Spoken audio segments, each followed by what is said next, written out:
Êxodo capítulo 12, a partir do verso 1. Hoje é um domingo que se comemora a Páscoa. No nosso ministério, na verdade, a Páscoa acaba sendo todos os dias, e não apenas num domingo. Mas vale a pena nós entendermos um pouco o que é isso de verdade. Se nós entendermos o significado da Páscoa, talvez façamos melhor uso daquilo que aconteceu, não do domingo de Páscoa, não de uma data em particular, mas eu acho que vale a pena nós entendermos.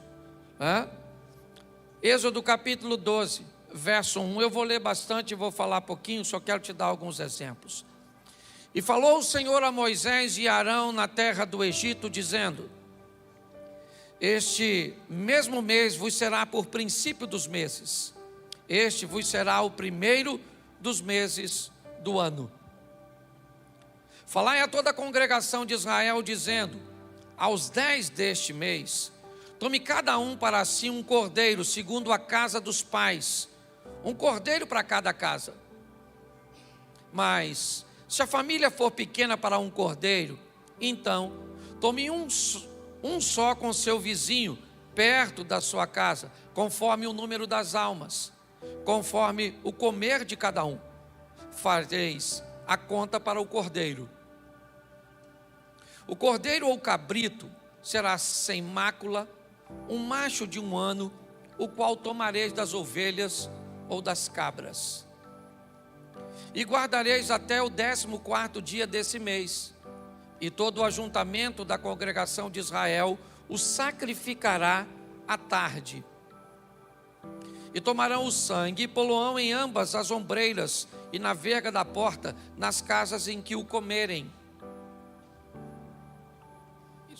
E naquela noite comerão a carne assada no fogo, com pães asmos, com ervas amargosas a comerão. Não comereis dele nada cru, nem cozido em água, senão assado ao fogo, a cabeça com os pés e com a fessura. E nada dele deixareis até pela manhã, mas o que dele ficar até pela manhã, queimareis no fogo. Assim, pois, o comereis: os vossos lombos cingidos, os vossos sapatos nos pés, o vosso cajado na mão, e comereis apressadamente. Esta é a Páscoa do Senhor. Feche seus olhos. Senhor nosso Deus e Pai, fala conosco, ó Deus, continua falando, nos conscientizando, nos aperfeiçoando, nos conduzindo mais perto de Ti, através da Tua palavra e da santidade proposta por ela. Continue conosco pelo poder do nome de Jesus. Amém. Glória a Deus. Amém. Vamos dar uma olhada nisso para que possamos entender. Eu não sei se você reparou, mas o verso 1, onde eu comecei a ler, diz que Deus fala com Moisés e com Arão ainda no Egito. Há uma instrução para eles. A 10ª praga que vai ser conduzida sobre o egípcio está pronta para chegar. Ela traz consigo a morte, não mais dos animais como anteriormente, mas agora de todos os primogênitos. Essa é a proposta. Para que a morte não alcance a terra de Gósen, onde o povo está estabelecido, um rito vai ter que ser estabelecido, ou vai ter que ser executado. Moisés e Arão recebem a incumbência de levar a notícia ao povo de que eles precisam preparar um cordeiro, e que esse cordeiro deve ser sacrificado no 14º dia à tarde. É só você fazer um paralelo. A maioria das pessoas já está acostumada a lidar com isso. Eu só quero fazer um esclarecimento a mais. Se você fizer um paralelo, você vai encontrar Jesus em todos os momentos da Páscoa. Mas é importante você saber como as coisas funcionam. É importante você saber que para um judeu, por exemplo, a Páscoa nada mais é do que a simples libertação do Egito. Ok? Não cometa o erro de achar que o judeu está comemorando, ou quando comemora a Páscoa, ele celebra a morte, a ressurreição de Cristo, porque não é nada disso. Para eles, Cristo nem veio ainda. E eles ainda estão debaixo daquela notícia, lembra? De que os soldados levaram, dizendo que o corpo dele foi roubado para seus discípulos, ou por seus discípulos. Então é importante você entender isso. O que nós celebramos hoje é uma celebração, exclusiva dos cristãos. Ninguém mais celebra isso, a não ser católico e protestante, na visão, certo, da morte e ressurreição de Cristo. Então, quando o judeu comemora a Páscoa, não vai falar com ele de Jesus, não vai falar com ele de vida eterna, não vai falar com ele de ressurreição, porque para ele isso não existe. Isso é uma coisa nossa. É importante você entender isso. Então, quando nós olhamos para essa situação, o que simboliza a Páscoa para nós? Esqueça o ambiente globalizado do comércio. Pare de criticar o ambiente comercial que busca tirar dinheiro, valores, estabelecer mercado, compra e venda, divulgação, porque eles fazem isso em todos os ambientes. Tudo para o comércio, tudo para a estrutura que move o poder econômico, tem o propósito de levar produtos, de criar fábulas, que buscam vender coisas, que buscam vender serviços. Isso não funciona só na Páscoa. Para de implicar com o coelho, certo? Para de implicar com o Papai Noel, porque funciona basicamente, isso é quase universal. O que nós precisamos é saber, eu sei o que é Páscoa, ou será que até hoje eu ainda não sei o que é Páscoa? É isso que eu quero transmitir para você hoje, porque isso é muito importante. O que o texto está dizendo é o seguinte: Moisés fala, e aqui é para os judeus. Depois nós vamos olhar para o Novo Testamento e vamos ver o que é a Páscoa para nós. Para eles é o seguinte: peguem um cabrito ou um cordeiro, tem que ser macho de 1 ano, não pode ter defeito, não pode ter mácula, não pode ter nada. No 14º dia à tarde, lembra, à tarde, 3 horas da tarde, foi o horário que ele disse: Eli, Eli, lama sabachthani, lembra? Nós já vamos olhar para isso lá na frente. Mas na parte da tarde, vocês vão sacrificar este cordeiro. E o sangue dele vai marcar a casa de vocês, a porta de vocês, a entrada. E a casa cuja qual aquele sangue estiver sinalizando a morte, não vai passar. Comam prontos para fuga, comam prontos para sair, vestidos, sandália no pé, cajado na mão, comam apressadamente, porque essa é a Páscoa. Então, para o judeu, é apenas isso, uma comemoração que eles divulgam, celebram, virou uma data festiva, é verdade, tanto para nós quanto para eles, mas é apenas isso, é só isso para eles. Mas para nós temos muito mais do que isso. É importante você entender o que é isso para nós, cristãos, a Páscoa. Nós temos um problema sério no Jardim do Éden. Põe o capítulo 3 de Gênesis, por favor. Deixa eu pegar o texto aqui, porque agora me falhou a memória. Gênesis capítulo 3, verso de número 21. Gênesis 3, 21. Aqui começa um problema que já vai chegar em você. E o Senhor Deus fez a Adão e a sua mulher túnicas de peles e os vestiu. A Bíblia diz que quando o homem peca, o pecado é introduzido, ele entra por Adão. Por favor, se você acha que Adão é uma lenda, é uma fábula, deixe de ser crente. Porque preste atenção, se Jesus veio desfazer algo feito por Adão, e você não acredita que Adão fez, não faz sentido você acreditar em Jesus. Se o Espírito Santo ainda não te deu o entendimento de que a Bíblia contém a palavra do Senhor e é a palavra do Senhor, se você ainda não teve a experiência de acreditar nisso, se você começar a colocar conhecimento de gente que conhece menos e começa a achar uma outra mulher para estar com ele ali, uma outra história, eu respeito suas crenças, a escola cuja qual você foi formado. Mas eu preciso que você entenda que não dá para caminhar na Bíblia utilizando retalhos.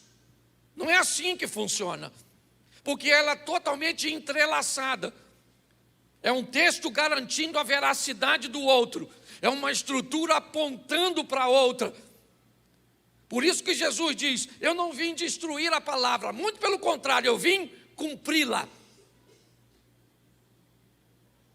Quando nós olhamos para essa situação, o texto diz que o homem procura uma forma de se vestir, de se cobrir, de tapar o que fez, de consertar um erro. A representação nisso são folhas de figueira que ele faz para vestir a si. Esqueça as folhas.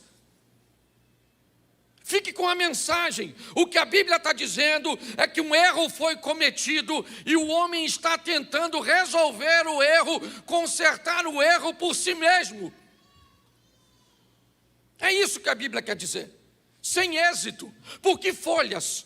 Porque não adianta, por mais belas que elas fossem, é só arrancá-las e colocar para cobrir, que já já elas vão secar, elas vão apodrecer, elas vão se desfazer. O que a Bíblia está dizendo é que o homem está debaixo de uma situação que ele não tem como resolver. Um problema que ele não tem como equacionar. E quem é que chega para resolver isso? Deus.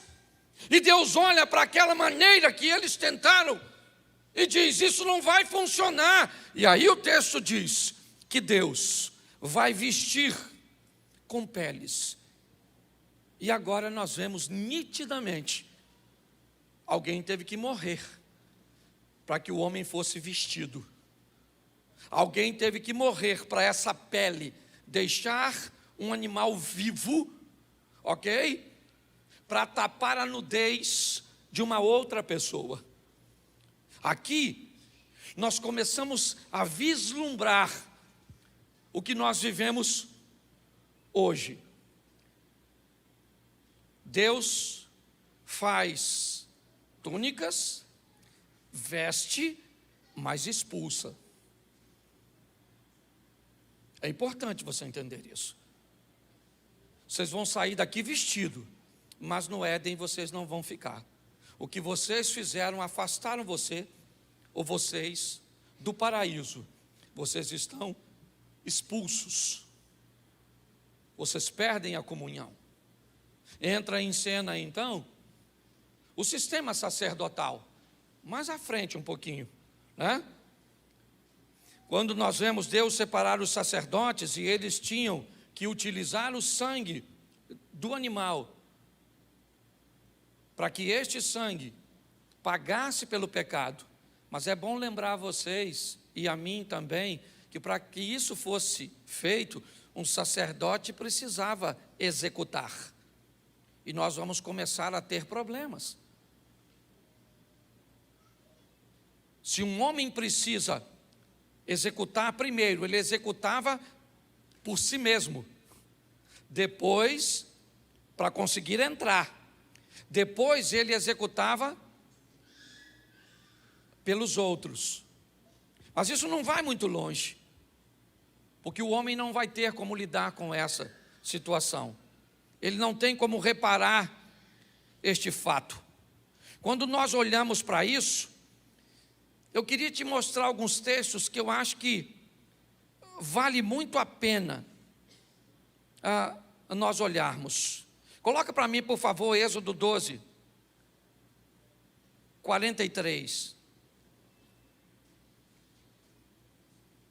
Êxodo 12, 43. Disse mais o Senhor a Moisés e Arão: esta é a ordenança da Páscoa. Nenhum filho de estrangeiro comerá dela. Pode colocar. Porém, todo servo de qualquer comprado por dinheiro, depois que houver circuncidado, então comerá dela. Preste atenção. A circuncisão para nós, ela tem a conotação de aliança. Quando Davi vai enfrentar o gigante, a primeira coisa que ele diz, apesar do tamanho, da força do opositor Golias, ele diz: quem é esse incircunciso filisteu? Ele está dizendo: ele é grande, ele é forte, ele é poderoso, ele é campeão, mas eu tenho aliança com Deus, e a minha aliança com Deus pode vencê-lo. O que o texto está dizendo é que aquele que vai comer, aquele que vai participar da Páscoa, não poderia ser qualquer um. Ele deveria ser alguém aliançado para comemorar, para ter acesso a essa refeição que simbolizaria a Páscoa e que hoje tem todo mês para nós o significado da ceia. É isso que eu quero que você entenda. Ao invés de comemorarmos a nossa Páscoa apenas uma vez por ano, não, é muito mais do que isso. É mensal, é diária, é semanal, é o tempo inteiro. A vida pedindo de mim santidade, comprometimento, aliança, compromisso com Deus. O texto diz que para comer dela tinha que ser circuncidado, ou seja, tinha que ter sobre si a proposta da aliança. Por quê? Números 9, 13. Coloca para a gente. Números capítulo 9, verso 13.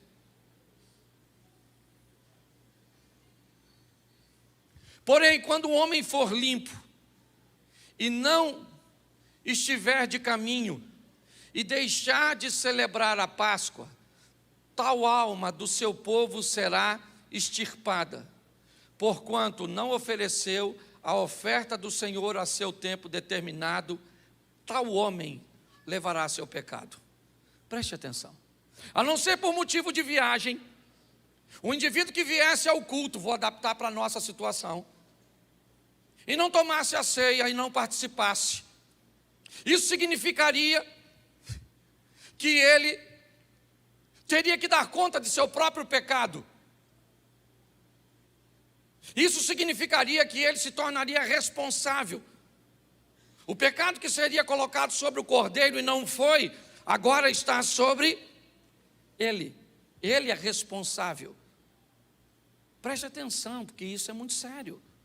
Se nós trouxermos hoje, é isso que eu quero fazer. Eu quero tirar a Páscoa e botar a ceia. Até porque a Páscoa, a ceia foi durante a Páscoa. Eu quero mostrar que normalmente, durante uma ceia, só fica de fora quem quebrou a aliança. E pior, quem quebrou a aliança está no dia de fazer o concerto. Por isso que a Bíblia diz que diante da mesa se arrependa e mude de postura. O grande desafio nosso tem sido esse. Quando eu não participo, bom, vem a ceia e eu não participo da ceia porque eu estou em pecado. Beleza, está certo. Mas eu tive acesso ao perdão para participar da mesa, mas me afastei da mesa. Então quer dizer que eu estou rejeitando a cobertura do sangue que me dá comunhão e que me aproxima de Deus, para me ficar com o pecado que me afasta. Eu acho que você precisa rever seus valores, por mais desafiador que seja, e diminuindo a margem de seus erros, para estarmos cada vez mais perto do Senhor. Quando olhamos para isso, o que vamos ver agora? Um sistema sacerdotal praticamente falido. É assim que funciona. Me parece que quando alguém ia viajar para Jerusalém para o sacrifício, ao invés de levar um animal que o atrasaria, era melhor levar o dinheiro para comprar lá. Ao invés de levar a lenha, era melhor comprar lá. Ao invés de comprar o azeite, era melhor, ou de levar o azeite, Era melhor comprar lá. Ao invés de levar o incenso, era melhor comprar lá. E me parece que o mercado se estabeleceu no local da adoração. Porque um vendia o animal, outro a lenha, outro o azeite, outro o incenso.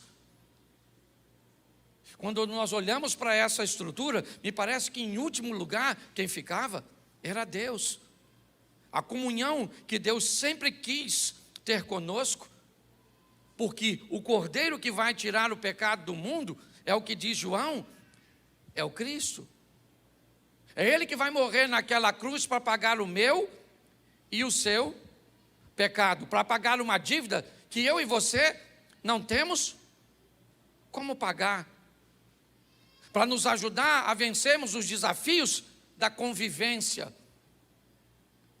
a buscar um ambiente onde, por amor a Ele, por quê? Porque Ele foi o Cordeiro, aquele Cordeiro que vestiu Adão e Eva lá no jardim do Éden. Agora, João diz o seguinte: esse aí é o Cordeiro de Deus que tira o pecado do mundo. Qual é a minha comemoração hoje? Eu não como carne, beleza? Não estou falando da sua cultura e da cultura da sua família. Não tem problema nenhum se você não come carne, continue não comendo. Que Deus te abençoe. Mas a minha pergunta é: o que a ceia tem a ver? E a Páscoa tem a ver com a carne? Para mim e para você, o que eu tenho que entender é o seguinte: alguém foi naquela cruz, apesar de inocente, de ter todo o poder, como Deus, abriu mão de tudo isso, se apresentou como um humano, tendo toda a possibilidade de abortar a missão a qualquer momento. Ele disse: eu vou até o fim. Para quê? Para salvar a mim e a você, para mostrar que nos amou e que nos ama, nos dando condições de vencermos as adversidades. Pastor, qual é a melhor maneira de honrarmos tudo isso? É viver uma vida de integridade. É buscar viver uma vida onde as pessoas olham para nós e digam assim: olha, aquele ali ou aquela ali é alguém que seus negócios estão na mão do Senhor, que seu casamento está na mão do Senhor, que a sua família está nas mãos do Senhor, que a comunhão que ele tem com a igreja está nas mãos do Senhor. A melhor maneira de nós honrarmos uma data como hoje, onde nós comemoramos a entrega dele na sexta-feira, se foi sexta, se foi quinta, se foi, isso não interessa.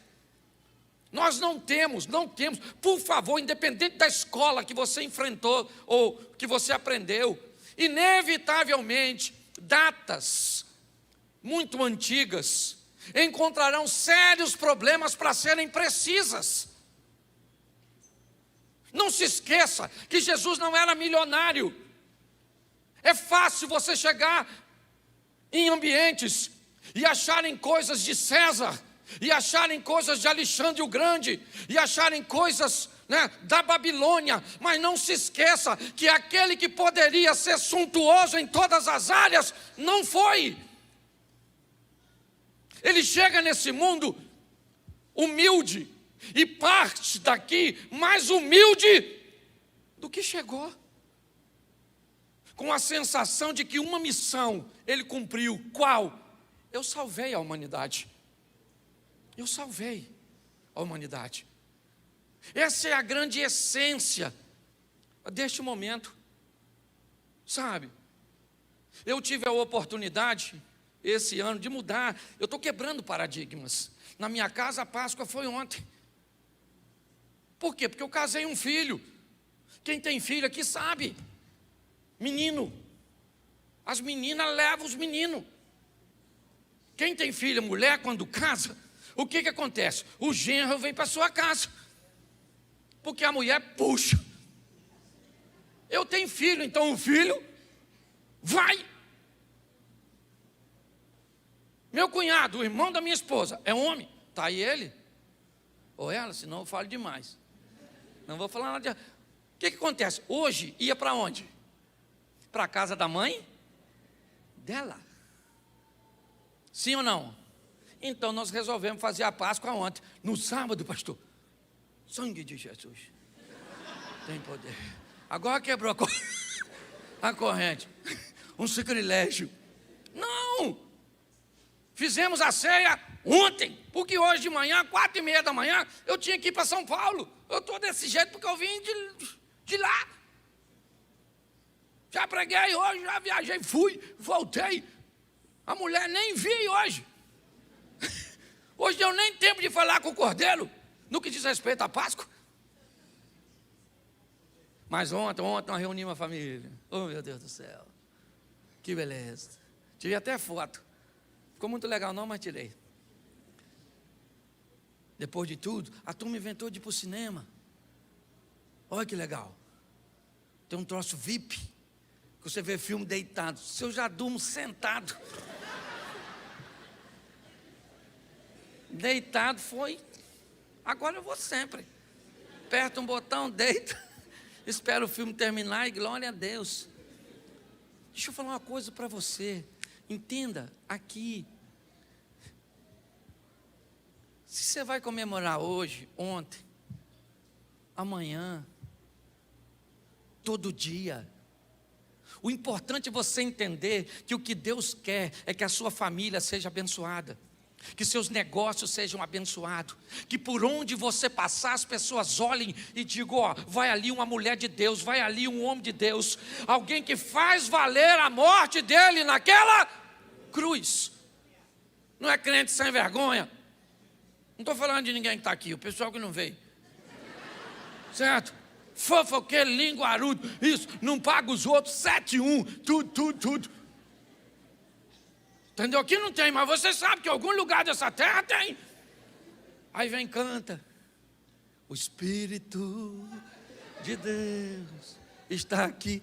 Aqui onde? Porque em tu. E até quem julga que não está em tu, também não está em tu. É o grande desafio.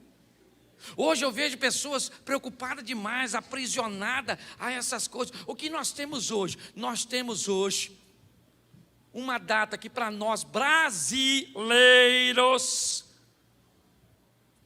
comemora a morte e hoje a ressurreição. Por quê? Porque a Bíblia diz uma coisa bem interessante.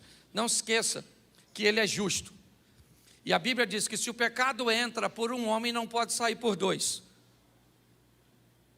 Se o pecado entrou por Adão, somente um homem pode tirá-lo, e não dois. E o homem que vem tirar o pecado não pode ter poder maiores do que do Adão, porque senão não há justiça. No que diz respeito a homem, Jesus era como Adão, como a mim e como você. O que ele aprendeu foi dominar seus desejos.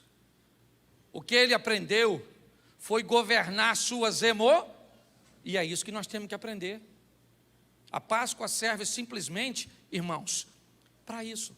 Para lembrarmos que, segundo a Bíblia, o nosso irmão mais velho, Jesus Cristo, aquele cujo qual nós imitamos, veio a esta terra e saiu dela com maestria como vencedor. E nós temos que conduzir a nossa vida, é isso que nós precisamos. As pessoas estão cansadas de mensagens, cansadas, elas estão procurando vida. Quem é que prega bem? Não interessa. Quem é que canta bem? Não interessa. Que igreja é essa aí? Não interessa. Nós temos uma igreja que tem 8 anos que vai fazer agora lotada. Antigamente isso era praticamente impossível, porque bandeiras denominacionais determinavam a seriedade da igreja. Hoje as pessoas estão procurando um lugar sério, de gente que tem vida com Deus, que preza família, que leva grana a sério, que leva pessoas a sério. Eu mostrei para vocês na última pregação que fiz, que Jesus cura um paralítico, E o paralítico não sabe quem ele é. Porque ambiente de cura não estabelece relacionamento com Deus. Tem gente que já viveu milagres extraordinários com a vida toda torta. Vai contar milagre no inferno no final dessa história. Pensa numa reunião no cantinho. Você conheceu Jesus? Ah, conheci não, mas fui curado por ele.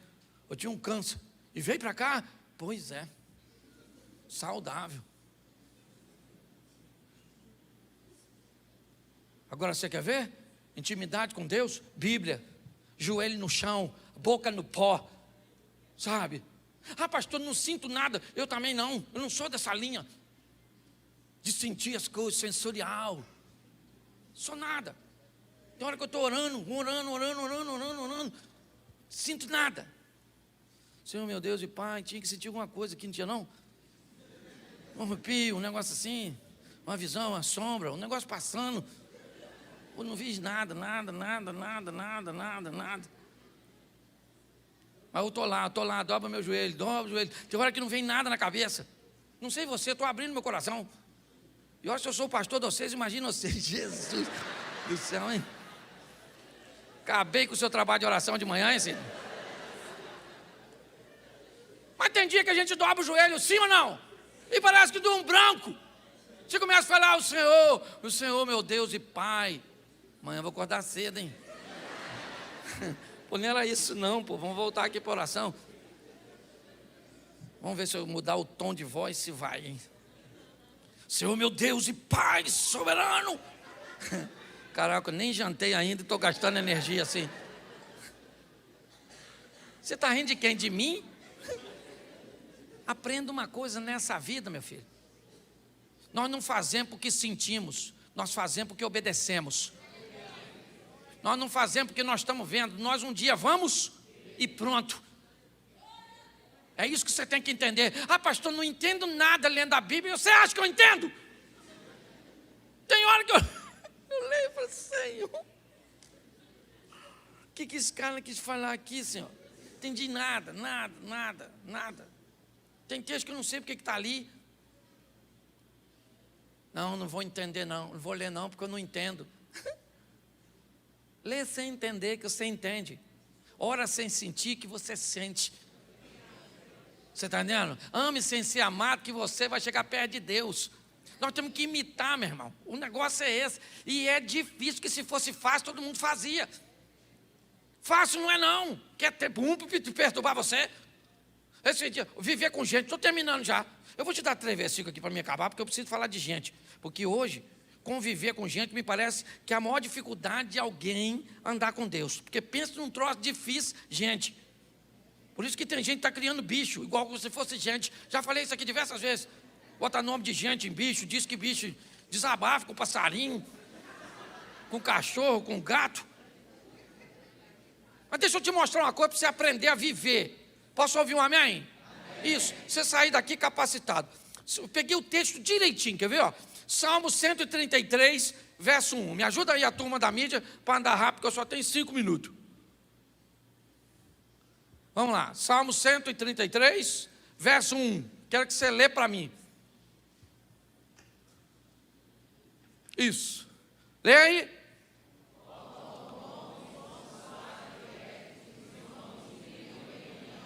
Oh, quão bom e quão suave é que os irmãos vivam em... Se é bom e suave que os irmãos vivam em unir, o que o Satanás vai fazer? Trabalhar para ficar ruim. Pastor, é verdade mesmo. Qual outro texto você poderia nos dar? Um salmo. Prepara uma mesa perante mim na presença dos meus. Olha o que a Bíblia está falando. Quem é que vai sentar na mesa com você? E quem é que senta com você? Os parentes.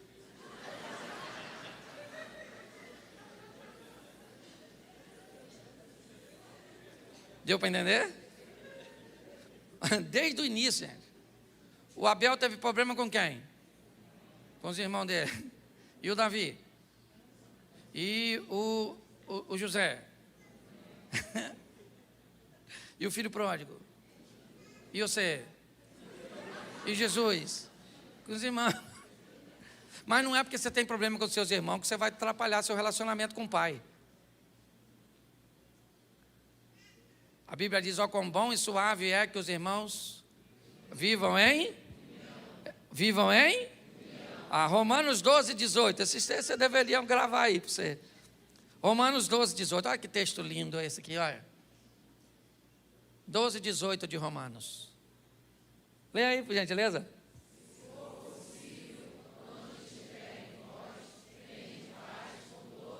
Olha que coisa linda. Ó, quão bom e suave é que os irmãos vivam, hein? Enquanto depender de você, tem de paz com? Oh, fica cada vez melhor. Enquanto depender de você. Oh, meu Deus.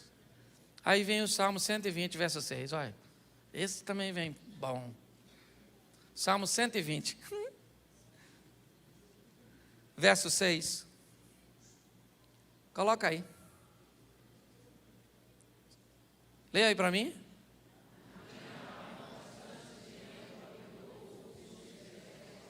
Verso 7.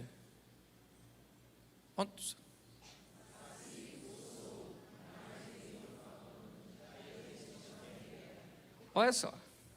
Ó, quão bom e suave é que os irmãos vivam em. Aí a Bíblia diz que enquanto depender de vós, tem de paz com. Aí o salmista diz, há tempo demais que eu estou habitando no meio de gente que quer a guerra. Eu sou da paz, mas uns infelizes. Então vamos para o verso anterior. Enquanto depender de você, vai ter. Mas quando não depender de você, não depende mais de tu. Você tem que ter habilidade, porque tem gente que vem nesse mundo para a guerra. Tribulado mesmo. Gente que vem para perturbar. Pastor, então como é que eu faço, pastor? Aí não vai ser nem bom nem suave. Nós vamos ter que ir para Colossenses, para pegar de lá 3,13. Colossenses 3,13, coloca aí. A gente termina aqui. Vamos lá?